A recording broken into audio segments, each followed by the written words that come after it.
War Thunder has a lot of terrible vehicles. Whether they're poorly designed or neglected by the BR system, some tanks are just outright bad and unfun to play.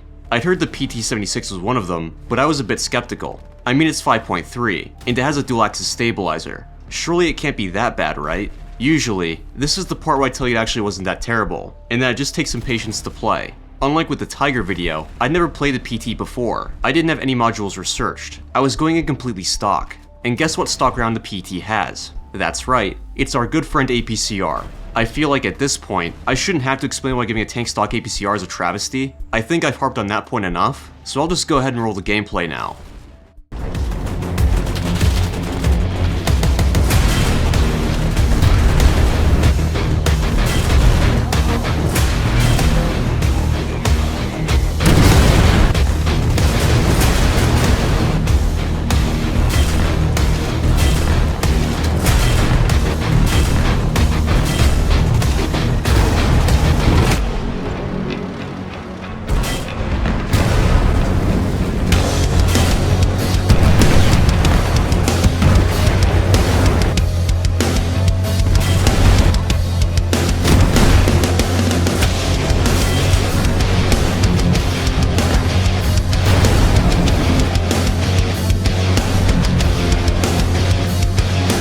One eternity later.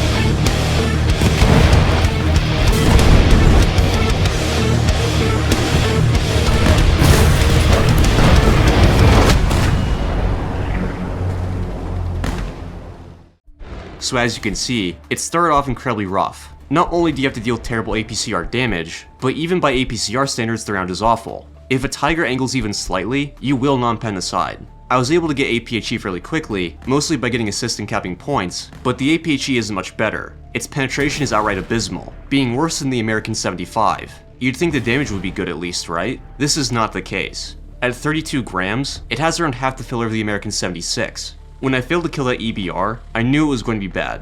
The suffering doesn't end there though. It's pretty sluggish for a light tank, and of course being Soviet, it has terrible gun depression. Since it's only got 3 crew members, all the ammo's really vulnerable, and it's weak to 50 cals, you have no survivability.